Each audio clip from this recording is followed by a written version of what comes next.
Hello everyone, सी कुछ channel में आपका हार्दिक स्वागत है। इसमें हम बात करने वाले मोस्ट इंपोर्टेंट क्वेश्चन जो कि 3 डायमेंशन ज्योमेट्री से है। क्लास 12 के कंपार्टमेंट एग्जाम के लिए काफ़ी हेल्पफुल क्वेश्चन है ये। अब देखिए, ये एग्जाम्पल नंबर 16 है जो कि एनसीईआरटी के पेज नंबर 481 पे आपको मिल जाएगा, 481 पे आपको मिल जाएगा। क्वेश्चन क्या है? Find the coordinate of foot of perpendicular drawn from the origin to the plane. ये यानी कि प्लेन की इक्वेशन दे रखी है और इस प्लेन के ऊपर अगर ओरिजिन से परपेंडिकुलर खींचा जाए तो उस परपेंडिकुलर फुट ऑफ परपेंडिकुलर क्या होंगे। यानी कि अगर इसको मैं डायग्राम की मदद से समझाना चाहूँ तो इस तरीके से बोल सकते हैं। ये 3 एक्सिस है आपकी, ये मान लिया x है, ये y है, ये z है और ये एक प्लेन है। और इस प्लेन के ऊपर इस प्लेन की इक्वेशन आपको दे रखी है 2x minus 3y plus 4z is equal to 6। इस प्लेन की इक्वेशन है। इस प्लेन के ऊपर अगर ओरिजिन से परपेंडिकुलर खींचा जाए तो इस परपेंडिकुलर का ये कोऑर्डिनेट क्या होंगे, फुट ऑफ परपेंडिकुलर क्या होगा। तो हमने मान लिया कि इस पॉइंट के कोऑर्डिनेट हैं x1 y1 z1। ये हमने इस पॉइंट के कोऑर्डिनेट मान लिए हैं। ये ओरिजिन है तो ये ऑटोमेटिक 0 0 0 होगा। अब इसका सॉल्यूशन स्टार्ट करते हैं। तो देखिए, सबसे पहले तो अगर मैं इस O से लेके P तक की लाइन का अगर मैं डायरेक्शन रेशियो निकालना चाहूँ तो किस तरीके से निकलेंगे। डायरेक्शन रेशियो ऑफ OP वो हो गया आपका x1 minus 0 comma y1 minus 0 comma z1 minus 0। यानी कि हमारे पास डायरेक्शन रेशियो आ गए x1 y1 z1। ये डायरेक्शन रेशियो आ गए OP लाइन के। अब इस प्लेन की इक्वेशन को मैं नॉर्मल फॉर्म में अगर लिखना चाहूँ तो किस तरीके से लिखूँगा। सबसे पहले तो मैं इसको, ये प्लेन की इक्वेशन है, equation of plane 2x minus 3y plus 4z minus 6 is equal to 0। सबसे पहले तो 6 को उस साइड ले जाते हैं तो हो गया 2x minus 3y plus 4z is equal to 6। अब x, y और z के जो कोफिशिएंट्स हैं उनके अनुरूप से हम वैल्यू निकालते हैं कि क्या कुछ वैल्यू आती है। यानी कि 2 का स्क्वायर प्लस माइनस 3 का स्क्वायर प्लस 4 का स्क्वायर। अब क्योंकि मैं इसको नॉर्मल फॉर्म में बनाना चाह रहा हूँ इसलिए ये सारी प्रक्रिया मेरे को करनी पड़ रही है। तो यहाँ से आया 4, यहाँ से आया 9, यहाँ से आया 16, 16 और 4 20 और 9 29, यानी कि आ गया अंडरूट 29। अब अंडरूट 29 से अगर इक्वेशन नंबर 1 को मैं डिवाइड दे देता हूँ, डिवाइड इक्वेशन 1 बाय अंडरूट 29, तो मेरे पास ये प्लेन की इक्वेशन आ गई नॉर्मल फॉर्म में। ये प्लेन की नॉर्मल फॉर्म में इक्वेशन आ गई। अब इस इक्वेशन से अगर मैं इस परपेंडिकुलर के यानी कि इस प्लेन के जो नॉर्मल वेक्टर यानी कि परपेंडिकुलर जो है, ये परपेंडिकुलर इस प्लेन के नॉर्मल में बोला जाएगा कि नॉर्मल वेक्टर जो होता है और परपेंडिकुलर होता है तो उनके डायरेक्शन कोसाइन बिल्कुल सेम होते हैं। तो इसके डायरेक्शन कोसाइन क्या हो गए। डायरेक्शन कोसाइन यहाँ से अगर मैं देखूं तो ये हो गया 2 by under root 29 minus 3 by under root 29 और 4 बाई अंडरूट 29। और ये डायरेक्शन कोसाइन हो गए OP के परपेंडिकुलर के। और ये डायरेक्शन रेशियो मैंने ऊपर निकाले थे x1 y1 और z1। तो किसी एक लाइन के डायरेक्शन रेशियो, ये डायरेक्शन रेशियो है और ये डायरेक्शन कोसाइन मैंने अभी निकाले। अब एक ही लाइन के डायरेक्शन रेशियो और डायरेक्शन कोसाइन प्रोपोर्शनल होते हैं। नाउ डायरेक्शन रेशियो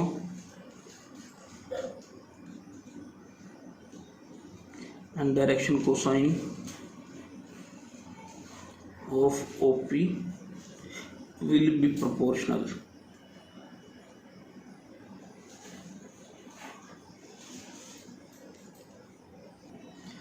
तो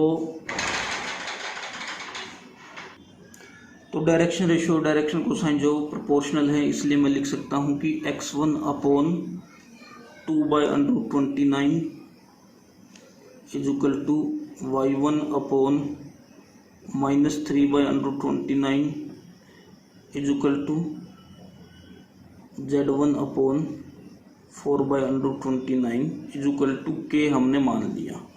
अब यहाँ से अगर मैं x1 की वैल्यू निकालता हूँ तो मेरे पास आ गई, इसको और इसको ले लूँगा मैं, तो मेरे पास आ गई 2/√29 k। y1 की वैल्यू मेरे पास आ गई -3k अपॉन √29 और z1 की वैल्यू आ गई 4k/√29। अब इन तीनों वैल्यू को अगर मैं प्लेन की इक्वेशन में पुट कर देता हूँ तो मेरे पास k की वैल्यू आ जाएगी। तो मेरे पास प्लेन की इक्वेशन ये थी 2x - 3y + 4z - 6 = 0 और x1 मेरा ये हो गया, y1 ये हो गया, z1 ये हो गया। ये तीनों वैल्यू यहाँ पुट कर देते हैं क्योंकि ये है तो इस प्लेन के ऊपर ही, तो इसको सेटिस्फाई करेंगे। Put value of x1 y1 z1 in equation of plane. तो यहाँ से 2 × 2k upon √29 plus -3 × -3k upon √29 plus 4 × 4k upon √29 -6 = 0। तो यहाँ से आ गया 4k अपॉन √29, यहाँ से आ गया प्लस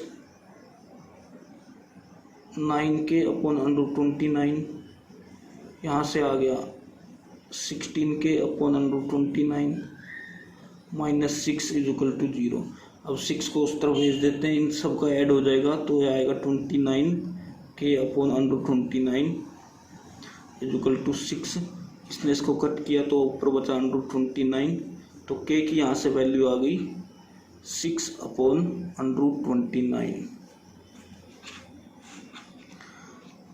अब k की वैल्यू आ गई, वापस से इसमें पुट कर देते हैं तो x, y और z की वैल्यू आ जाएगी, x1, y1 और z1 की वैल्यू आ जाएगी। क्योंकि x1, y1, z1 ही थे जो प्लेन के और फुट ऑफ परपेंडिकुलर थे। जो ये प्लेन था, यहाँ इस प्लेन के ऊपर जो पॉइंट थे परपेंडिकुलर के वो ही थे x1, y1 और z1। तो इस x1, y1 और z1 की मेरे को वैल्यू निकालनी थी। ये 4 मार्क्स का इंपॉर्टेंट क्वेश्चन है पेपर में आने के बहुत ज़्यादा इसके चांसेस हैं। नाउ पुट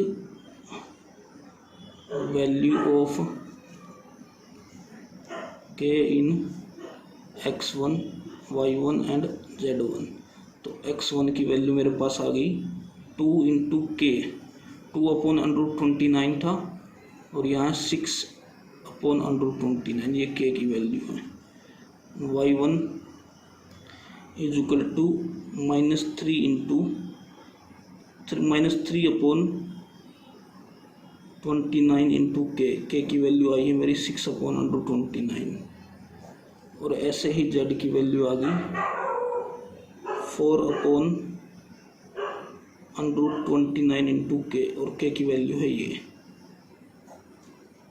अब इनको सोल्व कर लेते हैं तो x1 की वैल्यू आ गई 6 × 12, 12 अपॉन 29। y1 की वैल्यू आ गई -18 अपॉन 29 और z1 की वैल्यू आ गई 24 अपॉन 29। तो देयरफॉर फुट ऑफ परपेंडिकुलर क्या हो गया,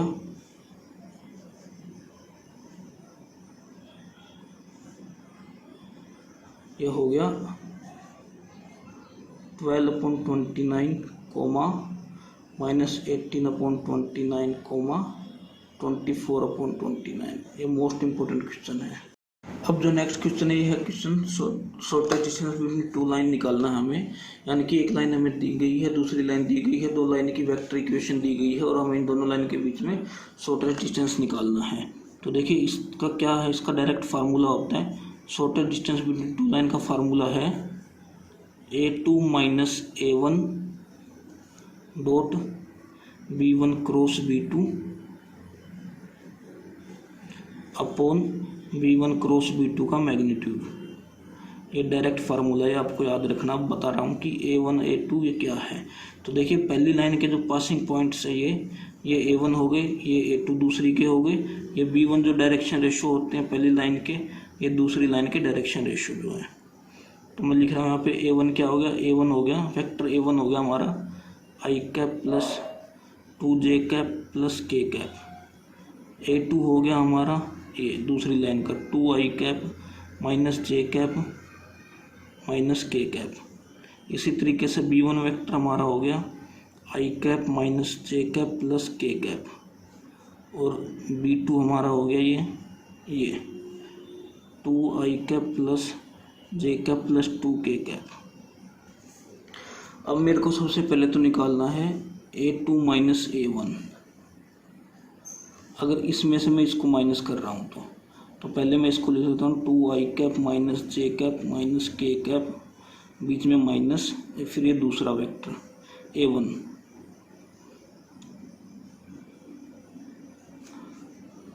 तो इस तरीके से हमारे पास A2 माइनस A1 आ गया।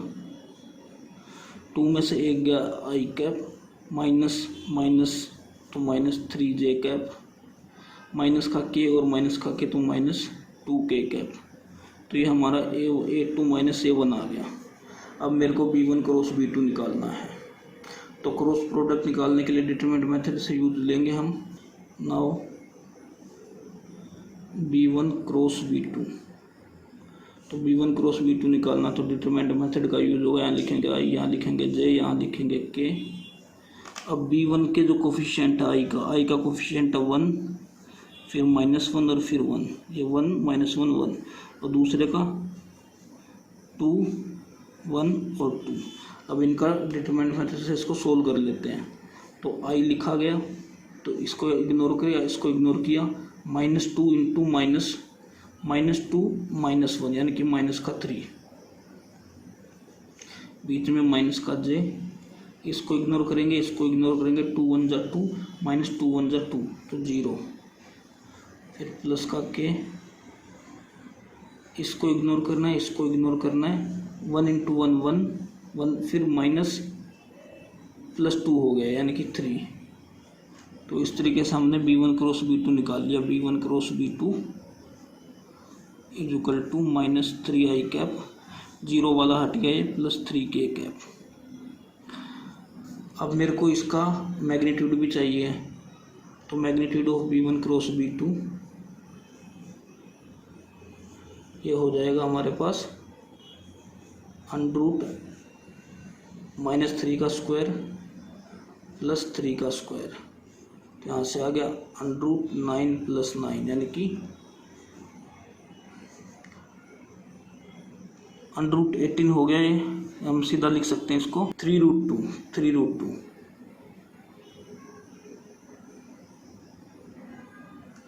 अब मेरे पास B1 क्रॉस B2 भी है, B1 क्रॉस B2 का मैग्नीट्यूड भी है, A2 माइनस A1 भी है। शॉर्टर डिस्टेंस का फार्मूला लगा देते हैं। तो फार्मूला हमारे पास है A2 minus A1 dot B1 cross B2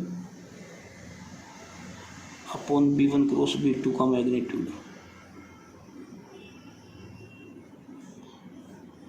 तो इस तरीके से हमारे पास क्या मिल गया, A2 माइनस A1 ये आया हुआ है, I cap minus 3j cap minus 2k cap. इसकी डॉट होगी सबसे पहले मोड B1 क्रॉस B2 से, B1 क्रॉस B2 ये रहा, माइनस का 3I कैप प्लस का 3k कैप। इसके नीचे जो मैग्नीट्यूड हमने निकाला था ये 3√2। तो इस तरीके से शॉर्टर डिस्टेंस क्या आ जाएगा, I के I वाले से मल्टीप्लाई तो माइनस का 3, j की j वाले से j है ही नहीं तो प्लस का 0, और -2 की 3k वाले से यानी कि k की k वाले से तो -6 अपॉन 3√2 इसका मैग्नीट्यूड। तो क्या होगा, ये हो गया हमारा मैग्नीट्यूड ऑफ -9 3√2। तो शॉर्टेस्ट डिस्टेंस इस तरीके से क्या आ गया, इस 3 ने 9 को काटा 3 पे, यह आया हमारे पास 3√2। अब रेशनलाइज कर देंगे तो हमारे पास आंसर आ जाएगा exact. Shortest distance D equal to 3√2/2 units. अब जो थर्ड क्वेश्चन है उसमें क्या है, वो भी शॉर्टेस्ट डिस्टेंस का ही क्वेश्चन, लेकिन कंडीशन क्या है, अब की बार दो लाइन जो हो पैरेलल है। हमें पता कैसे लगेगा कि ये पैरेलल वाला क्वेश्चन है फिर नॉर्मल वाला। तो देखिए सबसे पहले तो हमें जो ये सेकंड वाला पार्ट होता है इसको मैच करके देखना होता है। यहाँ देखिए 2i plus 3j plus 6k, और नीचे वाले में भी 2i plus 6j plus 6k। या तो ये बिल्कुल सेम मिलेंगे, अगर सेम नहीं है तो प्रोपोर्शनल मिलेंगे। तो ऐसे केसेस में लाइन पैरेलल होती है, और पैरेलल के टाइम पे जो शॉर्टेस्ट डिस्टेंस का फार्मूला होता है वो ये होता है, vector B cross a2 minus a1 upon vector B का मैग्नीट्यूड। और वेक्टर बी क्या है, वेक्टर बी ये है। तो a1 वेक्टर हमारे पास ये हो गया i cap plus 2j cap ये वाला माइनस 4k कैप, और a2 वेक्टर हो गया ये 3i cap plus 3j cap minus 5k cap, और वेक्टर बी हमारे पास ये है 2i cap plus 3j cap plus 6k cap. तो सबसे पहले तो वेक्टर बी का मैग्नीट्यूड निकाल लेते हैं।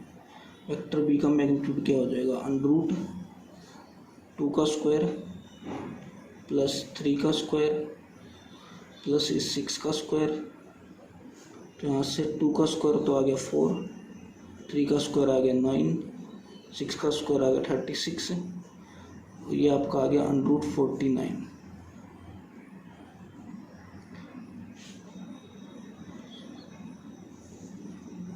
रूट 49। तो इस तरीके से 49 का रूट होगा तो 7 आ गया। अब a2 माइनस a1 निकालना, मेरे को a2 माइनस a1 निकाल के उसका क्रॉस करना b के साथ। a2 माइनस a1, तो a2 क्या है, a2 ये रहा 3i cap plus 3j cap minus 5k cap, इसमें से माइनस करना है। अब a1 क्या है, a1 हमारे पास है i cap plus 2j cap minus 4k cap.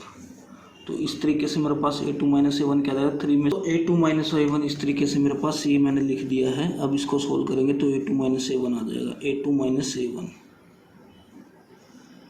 3 में से 1 गया तो 2i कैप, 3 में से 2 गया तो केवल j कैप, और माइनस 5 प्लस 4k यानी कि माइनस का k कैप। ये तो a2 माइनस a1 आ गया। अब मेरे को निकालना है b cross a2 minus a1। तो इसके लिए डिटरमिनेंट मेथड का यूज होगा, i कैप j कैप और k कैप। अब b वेक्टर क्या था मेरे पास, b वेक्टर मैं बता देता हूँ एक बार। मेरे पास b वेक्टर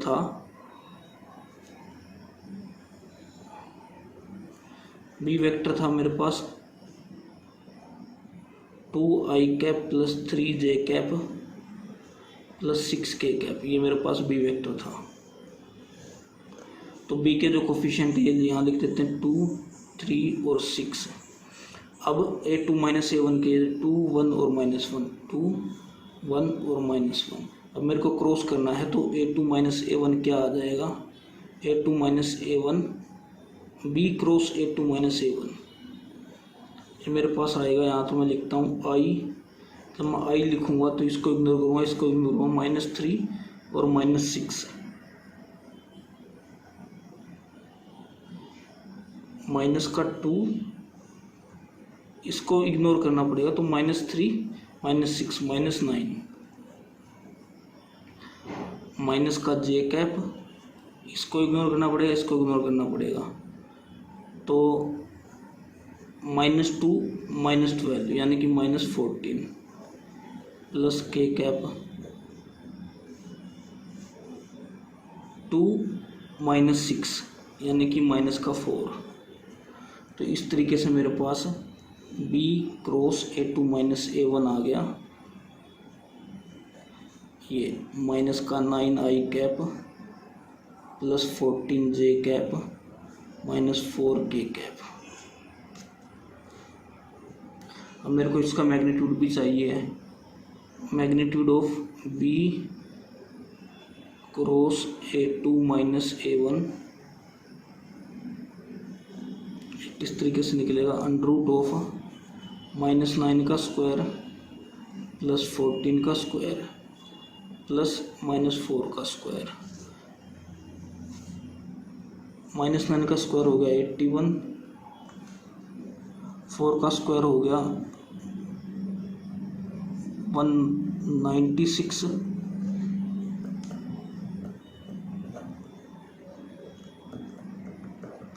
और 4 का स्क्वायर हो गया 16।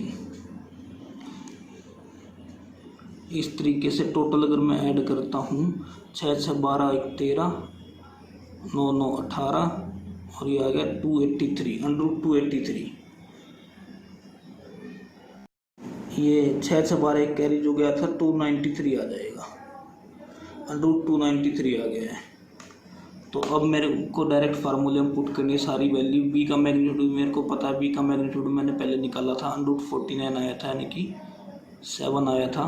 तो इस तरीके से बी का मैग्नीट्यूड भी पता और सारी वैल्यू मैंने निकाल ली है।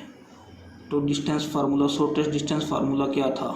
वो था B cross A2 minus A1 का मैग्नीट्यूड अपॉन बी वेक्टर का मैग्नीट्यूड। तो इस तरीके से मैंने दोनों वैल्यू निकाल ली है। तो अंडर 293 अपॉन 7 यूनिट्स। इस तरीके से दो पैरेलल लाइन्स के बीच में आपको शॉर्टेस्ट डिस्टेंस निकालना है। अब एक क्वेश्चन और बचता है, अगर आपको शॉर्टेस्ट डिस्टेंस निकालना है और आपको जो इक्वेशन अलाइन की वो कार्टेशियन फॉर्म में दी गई है, तो आप सबसे पहले क्या करना, उस इक्वेशन को वेक्टर फॉर्म में बना लेना। और जैसे ही वेक्टर फॉर्म में बन जाती है, जिस तरीके से क्वेश्चन नंबर 2 में अभी कराया मैंने, उस मेथड का यूज करके आप आसानी से निकाल सकते हैं। तो उम्मीद करता हूँ आपको वीडियो पसंद आई। और ये जो क्वेश्चन थे 3-4 क्वेश्चन, ये बहुत ज़्यादा इंपॉर्टेंट क्वेश्चन है। 3 डायमेंशनल मैट्रिक्स है, हर बार कंपार्टमेंट के पेपर में भी आए, CBSE के पेपर में आए, और उम्मीद करता हूँ इस बार भी आने ही वाले हैं। तो इनको ज़रूर कर लीजिएगा और उम्मीद करता हूँ आपको वीडियो पसंद आई। अगर आपको वीडियो पसंद आई, वीडियो को लाइक करें, चैनल को सब्सक्राइब करें। धन्यवाद।